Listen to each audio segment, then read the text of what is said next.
नमस्कार. सुप्रजा घडवूया आनंदे या संपूर्ण टीम तर्फे आणि मी रेवती ओक आपणा सर्वांचं मनपूर्वक स्वागत करते. सध्या अश्विन नवरात्र चालू आहे, म्हणजेच नवदुर्गेचं नवरात्र चालू आहे, शारदीय उत्सव चालू आहे. त्यानिमित्त आम्ही नवदुर्गा या सदराखाली अनेक विविध क्षेत्रातल्या स्त्रियांना आमंत्रित करतो आणि त्यांच्याशी संवाद साधण्याचा प्रयत्न करतो. त्या त्यांच्या क्षेत्रात कशा पाय रोवून उभ्या आहेत किंवा त्यांचा खडतर प्रवास कसा आहे हे सर्व त्यांच्यातनं आम्ही जाणून घेत असतो. त्यांचे अंतरंग खुलवण्याचा प्रयत्न करतो. क्षणाला क्षण आणि दिवसाला दिवस असं आपलं आयुष्य पुढे जात असतं. पण कधीतरी केव्हा तरी आपल्या आयुष्याला असं काही वळण लागून जातं की संपूर्ण आपलं आयुष्यच बदलून जातं. आज आम्ही ज्या आमंत्रित केलेल्या आहेत त्या वैशालीताई गलांडे यांना आज आम्ही आमंत्रित केलेलं आहे. त्या स्वतः इलेक्ट्रॉनिक आणि कम्युनिकेशन यामधल्या इंजिनियर आहेत. खरं तर त्या इंजिनियर आहेत, पण तरीही सध्या त्या बेबी सिटिंग म्हणजेच पाळणाघर चालवतात. आता एवढं मोठं शिक्षण असताना त्या या क्षेत्रात कशा वळल्या, का त्यांना वळावं असं वाटलं, असे अनेक प्रश्न आपल्याला पडलेले आहेत. आपण त्यांना आमंत्रित करून त्यांनाच बोलतं करू. वैशालीताई, तुमचं मी मनापासून स्वागत करते आणि तुम्हाला या कार्यक्रमात आमंत्रित करते. धन्यवाद. या. नमस्कार. धन्यवाद. मला माझं शिक्षण आणि जे मी आता करते या दोन गोष्टींबद्दलचे माझे विचार मांडण्यासाठी मला हे जे प्लॅटफॉर्म अवेलेबल करून दिलेलं आहे त्या तुमचे आभार. जसं तुम्ही म्हणालात की बोला. शिक्षण इंजिनिअरिंग मधलं आणि मी आता जे रन करते ते डे केअर आणि ऍक्टिव्हिटी सेंटर मुलांसाठी. बरोबर. तर याची सुरुवात तुमच्या मनात कशी आली, कशी रुजली गेली, ह्याचं जरा बॅकग्राऊंड थोडीशी सांगा. बरोबर. तर याची सुरुवात माझ्या स्ट्रगल मधून झाली. नवीन पॅरेंटिंगचं जे स्ट्रगल असतं सगळ्याच मुलींचं, सगळ्याच वर्किंग मदर्सचं, तर त्यातून याची सुरुवात झाली. मी इंजिनिअरिंग क्षेत्रात कार्यरत असल्यामुळे आणि त्यातही अजून पर्टिक्युलरली सांगायचं झालं तर रोबोटिक्स ऑटोमेशन यामध्ये अवेलेबल असल्यामुळे माझे वर्क टायमिंग, वर्क शेड्यूल्स जे काही होते ते थोडे वेगळ्या पद्धतीचे होते, जे आपल्या रेग्युलर ट्रॅडिशनल 9 to 5 जॉब मध्ये असतात त्यापेक्षा. बरोबर. त्यामुळे त्या वेळांमध्ये तुम्हाला शिफ्ट वगैरे अशा होत्या, शिफ्ट वगैरे होत्या मला, किंवा प्रोडक्शन शिफ्ट संपल्यानंतरची कामं, किंवा अर्ली मॉर्निंग म्हणजे फार लवकरच्या शिफ्ट किंवा लेट इव्हनिंगच्या शिफ्ट अशा होत्या, ज्या वेळामध्ये त्यावेळेस डे केअर्स अवेलेबल नव्हते. दुसरी गोष्ट मला असे अगदी प्रकर्षाने जाणवलं तो म्हणजे डे केअर्स मध्ये असणारी तफावत. म्हणजे एक घरगुती लेवलवरती असणारं पाळणाघर आणि एक आपण म्हणू प्रोफेशनल ज्याला आपण म्हणतो असं पाळणाघर. तर या दोन्हीमध्ये असणारा डिफरन्स की घरगुती ठिकाणी असताना सगळ्यात महत्वाचं आपण आपल्या मुलाला जोडताना ज्या गोष्टी बघतो त्या म्हणजे स्वच्छता. त्या वेळेमध्ये बरोबर, कारण जास्तीत जास्त वेळ असं होतं की मुलं पाळणाघरात असतात, त्यामुळे तो जो क्वालिटी टाइम तो शेअर करणार आहे तर त्यावेळेला त्याच्या आजूबाजूला काय परिस्थिती असणार आहे, कोण लोक असणार आहेत, ही महत्वाची असणारी गोष्ट, ज्याच्याबद्दल आपण घरगुती पाळणाघरांमध्ये काही कमेंट करू शकत नाही. कारण तिथे खूप वेळेला असं होतं की कोणीतरी मावशी, आजी, काकू या अशा जवळपासच्याच असतात ज्या 4 मुलांना सांभाळत असतात, एखादी बाई हाताशी घेऊन. सो मग तिथे मुलांची ग्रोथ किंवा मुलांना जे आपण म्हणतो सोशलायझिंग झालं, मुलांना काही नॉलेजमध्ये भर पडणं किंवा हायजीन आणि क्लीनलीनेस या गोष्टींबद्दल आपण कुठल्याही प्रकारे त्या केसमध्ये अवलंबून राहू शकत नाही किंवा ऍश्युरिटी देऊ शकत. आणि दुसरी बाजू याची, दुसरं टोक आपण असं म्हणू शकतो की जेव्हा मी तेव्हा प्रोफेशनल डे केअर्स जे बघितले तिथे थोडं असं होतं की मुलांनाही ते एका वस्तूसारखं ट्रीट केलं जात होतं, की जसं आपण ऑफिसला जातो की मी ऑफिसला गेल्यानंतर मी त्याच पॅटर्न मध्ये 10 तास राहिलं पाहिजे आणि परत आलं पाहिजे, जे मुलांच्या बाबतीत शक्य नाहीये. आपल्याला तिथे मुलांच्या बाबतीत मुलांना सांभाळताना आपल्याकडे पाहिजेला आहे तो एक मदरली टच हवा आहे, मुलांच्या ग्रोथचं एन्व्हायरमेंट हवं आहे. असं नाही की मुलांना जसं तुम्ही आमच्याकडे सकाळी सोडलं होतं तसंच आम्ही संध्याकाळी तुम्हाला देतोय. सो त्या पद्धतीने त्या मुलांशी एक कनेक्ट एस्टॅब्लिश झाला पाहिजे, कम्युनिकेशन एस्टॅब्लिश झालं पाहिजे, तर ते कुठेतरी मला व्ह्यू लॅकिंग दिसलं. सो आणि याचा माझ्या कामावरती खूप जास्ती परिणाम होत होता. नवीन म्हणतो तसं की एक मदर वर्किंग मदरचं जे गिल्ट होतं ते, या सगळ्या याच्यामधून मी थोडा अभ्यास केला, काय करू शकतो याचा विचार केला. आणि मग मला असं वाटलं की ह्या दोन्हीचं सुवर्ण मध्य साधणारं डे केअर किंवा पाळणाघर हे आपण चालू करू शकतो, आपण ते करावं, कारण ही खूप मोठी गरज आहे, ज्याच्यामध्ये ऑफिस टायमिंग जे ट्रॅडिशनल आहेत ते सोडून, कारण पूर्वीची ऑफिसची पद्धती आणि आत्ताच्या पद्धती याच्यामध्ये खूप फरक आहे. आता कमीत कमी 9 तास पालकांचं वर्किंग झालेलं आहे आणि ट्रॅव्हलिंगचा किंवा ट्रान्झिटचा 1-1 तास, असं 11 तास तर मिनिमम पालकांची पाळणाघराची गरज झालेली आहे. बरोबर. सो त्या दृष्टीने मी विचार केला आणि मग असं ठरवलं की आपण जे पाळणाघर देणार आहोत, हा. तर तिथून हा पाळणाघराचा विचार मुळात माझ्या मनात आला की आपण हा सुवर्ण मध्य साधून एक पाळणाघर चालू करू शकतो असं. मग सुरुवातीला समजा 2-3 मुलं किंवा 5-1 मुलं असतील, ती वाढत वाढत गेली. मग तुम्ही त्याच्यासाठी काय वेगळं म्हणजे वेगळी आणखीन काय तुम्ही कष्ट घेतलेत किंवा काय त्याच्यावर तुम्ही हे उपलब्ध करून घेतलं स्वतःला? येस.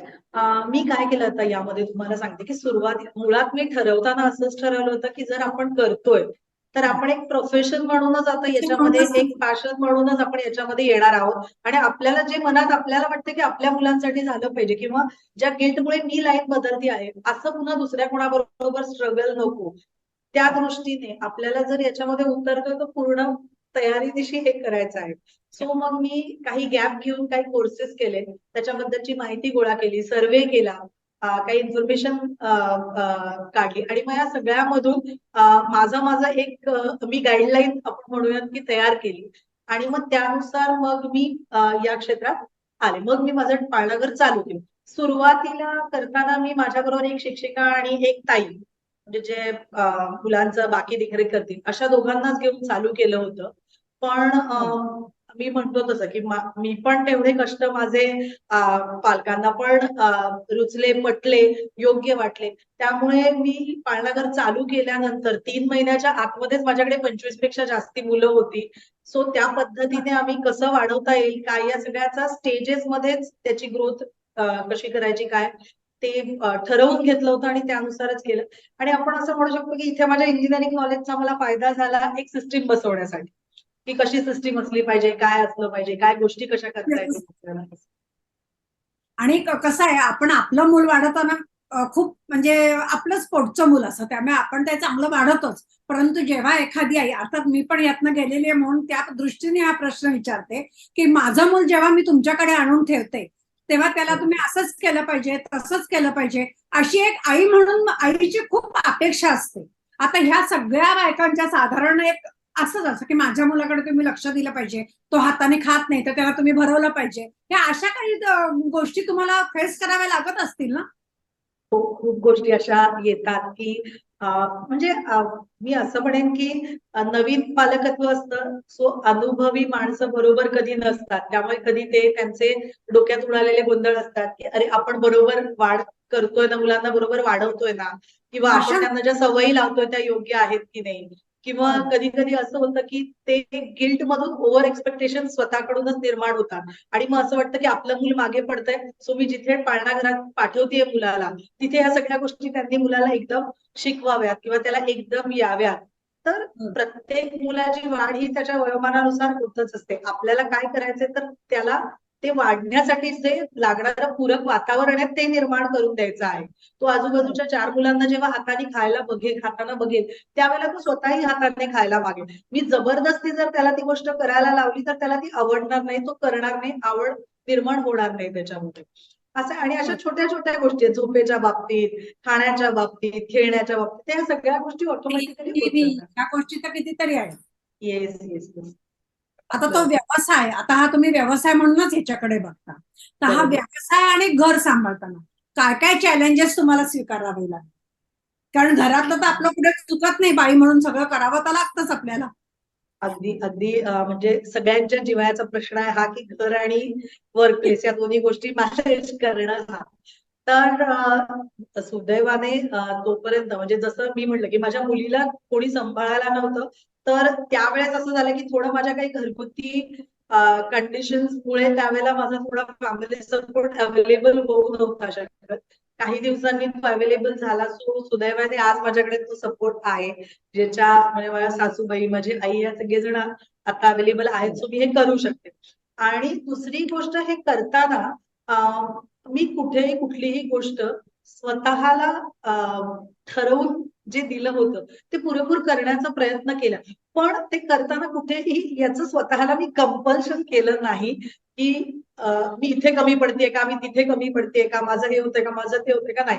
डे बाय डे आपण एक एक गोष्ट विचार करत गेलो, आपल्या पद्धतीने आपल्या आचरणात आणत गेलो, की त्या सगळ्या गोष्टी बरोबर व्यवस्थित बसतात. दुसरी गोष्ट मी म्हटलं तसं, की माझं इंजिनिअरिंग नॉलेजचा मला इथे सिस्टीम्स बसवताना, स्टाफ बरोबर कम्युनिकेट करताना, वर्क अलॉटमेंट करताना या सगळ्या गोष्टींमध्ये मला माझ्या इंजिनिअरिंग नॉलेजचा फार फायदा झाला प्रोजेक्ट मॅनेजमेंट मध्ये काम करत असल्यामुळे. सो त्याचा फायदा मला इथे झाला. आणि मीनवाईल माझा लहान मुलगा त्यानंतर झाला, पण ती पण फेज माझी खूप छान याच्यामध्ये गेली. कारण मी म्हटलं तसं, की पहिल्या मुलाच्या वेळेस मला जे नॉलेज नव्हतं, त्यानंतर माझ्या दुसऱ्या मुलापर्यंत मला जवळजवळ एक 50, 60, 70 मुलांचा अनुभव आला होता. सो मला माहिती होतं, की काय कशा पद्धतीने करायला पाहिजे काय. म्हणजे या गोष्टीकडे मी असं नाही बघितलं कधी, की काय आता हेच करायचंय का किंवा हेच आहे का. मी म्हटलं तसं, की कुठेतरी मला इकडे लाईफमध्ये शिफ्ट झाल्यानंतर असं लक्षात आलं, की हा विचार उगाच नव्हता. कुठेतरी ती पॅशन माझ्या आतमध्ये होती, ती आवड माझ्या आतमध्ये होती आणि मला ते करायचं होतं. बाहेर आली. आवडी येस, त्या आवडीमुळे मी त्या सगळ्या गोष्टी मॅनेज करून घेते. म्हणजे सतत जे सगळे म्हणतात, की जे आवडतं त्याचं रूपांतर तुमच्या कामामध्ये करा, म्हणजे तुम्ही त्या आवडीने करू शकाल. तर असं होणं, की या सगळ्या याच्यामुळे ते तसं झालं. म्हणजे पॉझिटिव्हली. कुठेतरी ती सुप्त इच्छा तुमच्या मनात होती, ती बाहेर यायला बरोबर. छान वाव मिळाला. आणि दुसरी बरोबर. गोष्ट, अनुभवासारखा गुरु नाहीये. आपण एखादी अगदी गोष्ट अनुभव घेतली आणि ती तशी पुढे आपण त्या गोष्टीचं ऍप्लिकेशन केलं तर ते खूपच आपल्याला समाधान देऊन जातं. पण बरेच बरोबर. वेळा असं होतं, समोरची वाट दिसेनाशी झाली तर ती वाट दिसत नाहीये, तर त्या वाटेची किंवा आपल्या याची चूक नसते, तर ती आपल्या नजरेची चूक असते. पण ती एकदा का बरोबर. वाट मिळाली तर आपण बेधडक त्याच्यावरनं चालायला सुरुवात करतो. यात आपल्या शिक्षणाचा खूप उपयोग होतो. हे बरोबर. आपल्याला वेळोवेळी मॅनेजमेंट हे ते याचा तुम्हाला खूप चांगला उपयोग झाला असेल. बरोबर. सुप्रजामध्ये काय होतं, अनेक वेळा म्हणजे सुप्रजा आम्ही जे संस्था आमची जी चालू आहे त्यामध्ये अनेक वेळा पालक आणि बालक यांच्या समस्या सोडवाव्या लागतात. याच मुद्द्याला धरून तुमच्या मते हल्ली या समस्या बदलल्या आहेत, असं वाढले आहेत जास्ती, असं काही तुम्हाला वाटतं का? आमच्या ह्याच्यात बरेच वेळा पालक आणि बालक यांचे आम्ही बरेच सेशन्स घेतो आणि त्यात अनेक त्याच्यातनं उपक्रम घेतो वेगळे वेगळे. बरोबर. तर त्या ह्याच्यात अशा ज्या समस्या आहेत त्या काय काय वेळेला मला बऱ्याच वाटतात की या वाढल्यात. मुलांचं मोबाईलवर बघणं म्हणा किंवा हे म्हणा, एकच मुलं असणं, मग त्या मुलामध्ये हा ठीक आहे मी आता हे काम करते ना, तू हे जरा वेळ बघत बस, किंवा त्यामुळे मुलांचा एक प्रकारचा स्वभाव बदलणं वगैरे, असा काही तुम्हाला अनुभव त्याच्यात येतो का हे वाढवताना म्हणजे अगदी करताना? अगदी अगदी म्हणजे स्क्रीन टाइम हा तर एक फार मेजर इश्यू झालेला आहे आता मुलांच्या बाबतीमध्ये. आणि तुम्ही जे म्हणला की एक एकटं मूल असल्यामुळे मुलांचं कम्युनिकेशन, त्यांचं भावना व्यक्त करण्याची पद्धत जी आहे, स्क्रीन टाइम मुळे सुद्धा भावना व्यक्त करण्याची पद्धत, समोरच्या व्यक्तीशी संवाद साधण्याची पद्धत, म्हणजे अलीकडे जर आपण बघितलं तर मुलं आय कॉन्टॅक्टच देऊ शकत नाहीत आणि आपल्याला काय वाटतंय काय म्हणायचं हे सांगू शकत नाहीत. पण बरोबर. म्हणजे आपण इथे मी दोन प्रकार आपण असं म्हणूयात की माझ्या निरीक्षणात आले, की जसं एक भाग आपण म्हणतोय की पालकांवरती कामाचा अति लोड असल्यामुळे ते करू शकत नाहीत. पण दुसरीकडे मी ही पण भाग बघितला की जो काही अवेअरनेस आहे तर त्यामुळे कधी कधी ओव्हर पॅरेंटिंग केलं जातं. त्या मुलांना खूप जास्त प्रोटेक्टिव्ह बनवलं जातं. की ती मुलांना त्यांचं जे वाढण्यासाठी जे ऍटमॉस्फिअर पाहिजे, ज्या गोष्टी पाहिजेत त्या, किंवा स्वतःचे ओव्हर एक्सपेक्टेशन असतात आणि ते मुलांकडून पालकांची अपेक्षा असते की मी जर तुला सगळं तयार देतोय तर मग तू याच्या पुढे का नाही जाऊ शकत. पण त्यांच्या लक्षात येत नाही की जेव्हा सगळं तयार करावं लागतं तेव्हाच आपण त्याच्या पुढचं करण्याची जी क्षमता असते ती आपल्या स्वतःमध्ये घडवत असतो.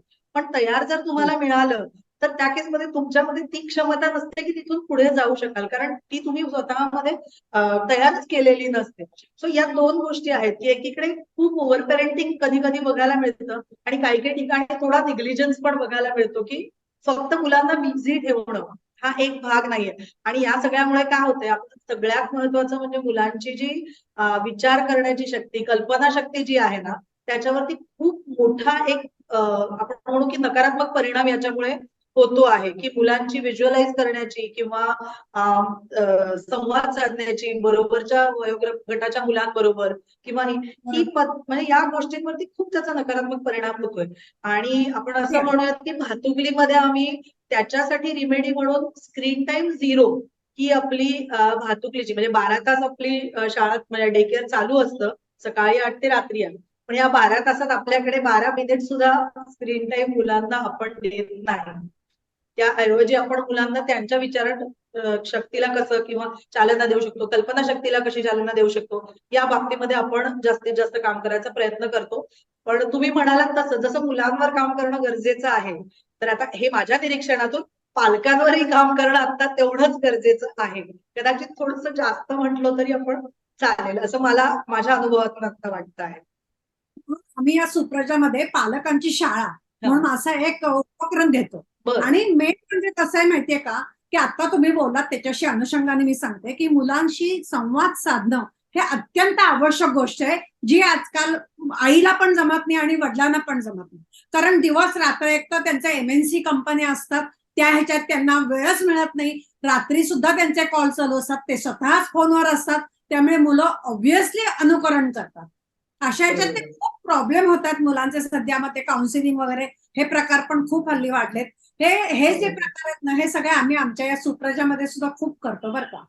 तर आता तुम्ही हे जे काय आम्हाला सांगितलं, हे नक्कीच आम्ही नोट करून घेतोय आणि त्याप्रमाणे नक्कीच त्याचा आम्हाला उपयोग होईल. आणखी एक मुद्दा मॅडम मला इथे नमूद करावासा वाटेल, की आई आणि वडील दोघेही वर्किंग असल्यानंतर दोघांमध्ये जी स्पर्धा चालतीये ना, की तू मुलाला जास्त सांभाळतोस किंवा मी जास्त जबाबदारी घेते, तर याचाही थोडासा परिणाम मुलांवरती होतोय बरं का. म्हणजे याही गोष्टीवरती आई वडिलांची आपल्याला थोडं चर्चा करणं फार पालकांची गरजेचं आहे. कारण त्याचा अवेअरनेस देणं गरजेचं आहे, की या गोष्टीमध्ये असं नाही, ते दोघांचं आहे. मूल हे दोघांचं आहे, तर त्याच्यात स्पर्धा न करता दोघांकडून त्याच्यासाठी आपल्याला कसं इनपुट देता येईल. दोघांच्यात अंडरस्टँडिंग फार महत्वाचं आहे. बरोबर. तर मुलांसमोरच असं हे करत राहिला तर ते मुलांवर त्याचे चांगले परिणाम होत नाहीत. असं होत नाही, होत नाही. भातुकली हे नाव ठेवलं. तर त्याचा काय कन्सेप्ट काही म्हणजे काही डोक्यात वेगळं हे होतं का काय? खरं सांगायचं तर म्हटलं तसं की खूप वर्ष भातुकली किंवा पाळणाघरात आल्यानंतर हे क्रिएटिव्ह फील्ड पासून थोडं आहे. इंजिनिअरिंग मध्ये पण क्रिएटिव्हिटी किंवा या गोष्टी आहेत, पण या दोन्हीकडच्या क्रिएटिव्हिटीच्या गोष्टी वेगळ्या आहेत. सो इथे आल्यानंतर काय नाव, काय करायचं, कसं करायचं, काय हे करायचं, हे करताना विचार करत असताना माझी मुलगी आजूबाजूला या गोष्टी करत होती भातुकलीच्या, की ती तिच्या बाळाला सांभाळत होती, तिची भावली घेऊन ती तिच्या बाळाला सांभाळत होती किंवा अजून काही करत होती. सो ते बघून असं वाटलं की ज्यांना आता हे जमत नाहीये किंवा ज्या नवीन आई म्हणून ज्यांनी आता नवीन या आईच्या रोलमध्ये आलेल्या आहेत, त्यांच्या दृष्टीने ही सगळी ट्रायल ही भातुकलीच्या खेळासारखीच जशी आपण करून बघतो तशा पद्धतीने. सो त्यावेळेला जसं आपण खेळात सगळे कॅरेक्टर सगळ्या आपल्या म्हणतो की एक एक एक एक आपण रोल त्याच्यामध्ये निभवत जातो, तशा पद्धतीने याच्यामध्ये रोजच्या दिवसाला आईची एक नवीन नवीन छटा आपल्याला उलगडत जाते की आई होणं म्हणजे इतकं सोपं नाहीये. तर ते त्या खेळामध्ये की ती जसं मॅनेज करायला बघत होती, की ती पिशवी पण घ्यायला बघत होती, बाळाला पण घ्यायला बघत होती माझ्या. सो मला असं वाटलं की हे नाव खूप समर्पक आहे या गोष्टीसाठी. सो आपण भातुकली हेच नाव ठेवा. आणि कळत नकळत त्याचं दुसरा रोल प्ले म्हणजे आम्ही जे आता खूपदा असं होतं की बरेच माझ्याकडे अमराठी पालक पण आहेत. सो त्यांचं असं म्हणणं असतं की भातुकली म्हणजे काय. सो आम्ही त्याला डॉल हाऊस किंवा रोल प्ले असं त्यांना त्या केसमध्ये एक्सप्लेन करतो, कारण त्यांना ती संकल्पना भातुकली मराठी तेवढी माहिती नाही. पण असं म्हणजे तिथून मला हे सुचलं ना. तुमचं पुण्यामध्ये आहे ना? तर पुण्यामध्ये आहे. किती ब्रँचेस आहेत साधारण? आता माझ्या पुण्यामध्ये 5 ब्रांचेस आहेत. आणि मुलं किती आहेत अंदाजे? मॅडम माझ्याकडे साधारण 200-250 मुलं आहेत आता सगळीकडे मिळून, सगळ्या सेंटरची मिळून. मॅनेज कसं करता? किती स्टाफ आहे? माझ्याकडे तर साधारण 30 एक लोकांचा स्टाफ आहे. सर्व एज्युकेटेड आहेत तुमच्याकडे? हो, एज्युकेटेड आहेत सगळे. आपण स्टाफ स्ट्रक्चरिंग पण करताना प्रत्येक सेंटरला जसं थोडं आता टेक्निकल बाजू याची सिस्टीम म्हणून, तसं आपण प्रत्येक आपल्या भातुकलीच्या सेंटरला एक बिझनेस युनिट सेपरेट म्हणून ट्रीट करतो आणि तिथे जो सेंटर हेड आहे त्याची ती पूर्ण रन करण्याची जबाबदारी आहे. त्यांनी तिथले इन आउट सगळ्या गोष्टी ज्या काही आहेत त्याच्यावरती इन्फॉर्मेशन त्याच्याकडे असली पाहिजे. पेरेंट्स बरोबर त्याचं कम्युनिकेशन असलं पाहिजे. या सगळ्या गोष्टी तो वन पॉइंट ऑफ कॉन्टॅक्ट आहे त्या त्या सेंटरसाठी. असं नाही होत आपल्याकडे की हा मुलाला काही द्यायचंय, काही निरोप द्यायचाय, काही सांगायचंय, तर याला सांगितलं त्याला सांगितलं असं नाही. अगदी मेसेज बुक पासून इन आउट म्हणजे आपण म्हणू की बायोमेट्रिक कार्ड पर्यंत सगळ्या गोष्टी आपण सिस्टीम मध्ये आणलेल्या आहेत. तर त्या पद्धतीने मग तसं त्याचं मॉनिटरिंग होतं आणि मग तशी माझी चक्कर सगळ्या सेंटर्सना असते. आणि मग जेवण खाणं वगैरे तुम्हीच देता सगळं? हो. जेवणासाठी आपण ना एक सेपरेट किचन केलेलं आहे, कारण हा पण एक चॅलेंजचा पार्ट होतो पालकांसाठी की 8 तास 10 तास मुलांना सोडायचं. तर ते पूर्ण डबा 10 तासाचा बनवून देणं या इतक्या लहान मुलांसाठी आपण म्हणू की सजेस्टेड पण नाहीये, हायजेनिक पण नाहीये आणि न्यूट्रिशन व्हॅल्यू पण फूड मधली संपून जाते. आता आपण इथे जो प्रोटोकॉल फॉलो करतोय तो असा आहे की अन्न तयार झाल्यानंतर शिजल्यानंतर 1 ते 1.5 तासाच्या आपण मुलांना ते सर्व्ह करून देतो. सो आपल्याकडे तसे कोक आहेत जो सकाळचा नाश्ता, दुपारचं जेवण, संध्याकाळचा नाश्ता असं सगळं बनवून देतो. आणि मुलांच्या सवयी पण डेव्हलप होण्याच्या दृष्टीने पण आपण त्याच्यामध्ये कशा न्यूट्रिशनल व्हॅल्यू ऍड करता येतील किंवा मुलांना जुने पदार्थ कसे माहिती करून देतात. जसं आपल्यासाठी स्नॅक आयटम म्हणजे गुळ खोबरं, खोबरं फुटाणे, गुळ शेंगदाणे असे होते, किंवा आपण असं म्हणू शकतो की खजूर झालं, लाडू झालं, शेंगदाण्याचे लाडू, नाचणीचे लाडू. आपल्या इथली मुलं आणि आवडीने सगळे म्हणजे जे पालकांचं म्हणणं असतं की मुलं या गोष्टी खात नाहीत किंवा, तर मी म्हणते तसं मुलं कणकेचा लाडू, नाचणीचा लाडू, दाण्याचा लाडू सगळ्या प्रकारचे सगळे लाडू खूप छान पद्धतीने अच्छा. खातात. फक्त त्यांना इंट्रोड्यूस करून देण्याची गरज असते. आणि दुसरं म्हणजे भातुकलीला आपल्याला न्यूट्रिशनिस्ट पण अटॅच्ड आहेत. सो त्यांनी आपल्याला हा मील प्लॅन बनवायला हेल्प केलेली आहे. आणि जसं आपल्याला सीझन वाईज काही चेंजेस लागतात तसे आपण त्यांच्याकडून करून घेतो. आणि यामध्ये असं आहे की आपण सण सुद्धा याच्यामध्ये सगळे घेतो की जेणेकरून त्याच्यामधलं फूड व्हेरिएशन जे असतं ते पण मुलांना माहिती व्हावं. की मे महिना आहे तर पोळी वगैरे असं सगळं. अगदी अगदी म्हणजे श्रावण महिना असला पुरणपोळी असते, मे महिना असला आपलं आमरसपुरीचं जेवण असतं मुलांना. सगळ्या म्हणजे प्रत्येक सण आपण महाराष्ट्रीयन तर सगळे सण आपण साजरे करतो. जसं आता राखी पौर्णिमा गेली तर आपण मुलांना नारळी भात केला होता. दिवाळीच्या दिवसांमध्ये तर आपण मुलांकडून बेसन लाडू वगैरे बनवून घेतो की नुसतं खाणं नाही तर बनवण्यामागे पण काही एफर्ट्स असतात, तर ते कसे आपण देऊ शकतो. तर याचीही मुलांना आपण माहिती सगळ्याची करून देतो त्या केसी. खरंच छान आहे एकदम. आता कसं आहे की मुलं जास्तीत जास्त तुमच्या सहवासात असतात, म्हणजे बरोबर. काहीच मुळात 10-12 तास बाहेर असते, त्यामुळे त्या हिशोबाने ती तुमच्याकडे ठेवते. तर अशा बरोबर. वेळेला मुलं सगळी एकत्र, एखादा रडणारा असतं, एखादा कोणाला सर्दी खोकला झालेला असतो किंवा काही, हा भाग तर निराळाच आहे, परंतु तरीही संस्कार या दृष्टीने तुमच्या इथं काय वेगळं? म्हणजे आता तुम्ही सणांचा वगैरे सांगितलं आहे खरं आहे, परंतु एखादा मूल म्हणजे दांडगटच असेल, एखादा खोडकरच असेल, तर अशा मुलाच्या बाबतीत वगैरे, किंवा एक 4 मुलांसाठी मी एक मावशी ठेवते किंवा काही असं काही तुमचं आहे का? नाही, शक्यतो आपण काय करतो मॅडम, आता जसं ह्याच्या मागे एक थोडीशी सायकोलॉजी आहे ती आपण थोडीशी समजून घेऊ. जसं मी स्वतः जेव्हा 4 माणसांमध्ये जाते तर माझी एखादी सवय मला माहितीये जी बरोबर नाहीये, जी मी दाखवत नाही, कारण माझी सोशल इमेज तिथे फार महत्वाची आहे. सेम मुलांच्या बाबतीत पण आहे. त्या मुलाला तो जर वागला, एखादी चुकीची गोष्ट केली तर आम्ही म्हणजे 2 आमच्या काउन्सिलिंगच्या पद्धती आहेत. एक तर आम्ही एवढंच सांगतो की पुढच्या ऍक्टिव्हिटीमध्ये आपण देणार नाही आहोत पार्ट, कारण हे काहीतरी आपलं चुकलंय, काय चुकलंय आपल्याला स्वतःलाच सांगायचं. एक भाग. दुसरा भाग आम्ही असं करतो की शक्यतो पालकांकडून कधी काही तक्रारी येतात की हा मारतो किंवा हा चिमटे गाडतो, ऐकत नाही, टीव्ही खूप बघतो किंवा काय, तर आपण थोडंसं दुपारी म्हणजे सकाळी जेव्हा आम्ही सर्कल टाइम घेतो तर त्या सर्कल टाइम मध्ये आम्ही गाणी गप्पा गोष्टी तर होतातच, पण यापेक्षा सगळ्यात महत्वाचं आम्ही मुलांचा दिवस कसा होता याच्याबद्दल जाणून घ्यायचा प्रयत्न करतो. त्याच्यात आम्हाला मुलांचा मूड समजतो की आज कोणी अपसेट आहे, कुणाचा काही प्रॉब्लेम आहे, कुणाच्या आईने काही सांगितलं तर त्याबद्दलची थोडी माहिती आम्ही त्याला त्याच वेळेमध्ये विचारून घेतो. आणि जेव्हा जेवणानंतर मुलांचा स्लीप टाइम असतो तर त्यावेळेला आम्ही मुलांना जे स्टोरी टेलिंग करतो तर त्यावेळेला तोच मुद्दा घेऊन पण दुसरी नावं घेऊन, दुसऱ्या मुलांची नावं घेऊन आम्ही तो मुद्दा समजावून सांगतो की त्याची पॉझिटिव्ह बाजू कशी असली पाहिजे, कशी केली पाहिजे. आणि त्यांनाही व्यवस्थित कळतं की हे आपल्यासाठी आहे, आपण वागलं आणि हे आपल्यासाठी. येस, पण म्हणजे आपण म्हणतो की त्यांच्यापर्यंत जायचंही नाही आपल्याला आणि हा मुद्दा चुकीचा वागला गेला तो कसा बरोबर करायचा हेही आपल्याला मुलांना शिकवायचं असं. म्हणजे काही महिन्यांपासून ते किती 10-12 वर्ष 15 वर्षापर्यंत 10 वर्षापर्यंतची मुलं आहेत आपल्याला. येतात का मुलं?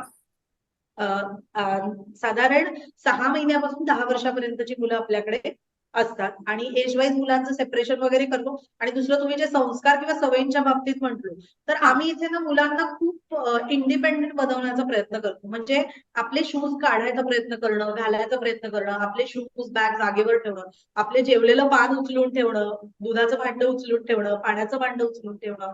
आपण जर खाताना खूप काही खरकटच आणलं असेल तर ते उचलायची सवय लावणं. या बेसिक गोष्टी आम्ही मुलांना, किंवा अंथरूण आपलं जे घातलेलं आहे त्यांना व्यवस्थित घडी घालता येत नाही, पण इनिशियली त्यांनी घालून ठेवायची आणि मग ताई येऊन ती नीट करतील आणि ते जागेवरती लावतील. पण मुलांना ती सवय लागण्याच्या दृष्टीने आम्ही ह्या सगळ्या गोष्टी पण त्यांच्या रुटीनचा भाग म्हणून घेतलेल्याच आहेत. येस, खूपच त्याच्यात आहे. हे केलं.